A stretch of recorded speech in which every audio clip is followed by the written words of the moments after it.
皆さんこんにちは、みきです。今日はですね、河川敷のコスモス畑にやってきました。ちょうど今が見頃ということで、お花も楽しみつつ野鳥も探していけたらいいなと思います。それではご覧ください。どうぞ。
はい、というわけで今日の単調いかがだったでしょうか。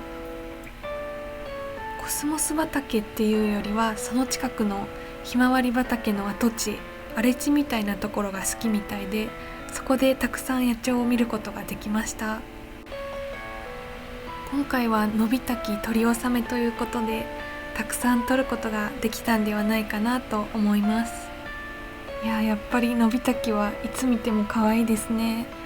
毎回メスを見れてるんですけど、オスの夏毛の夏バネのガングロの顔も見てみたいなと個人的には思ってます。のびたきにモズにコスモスにすごく秋を感じられたいい一日になりました。それでは今回もご視聴ありがとうございました。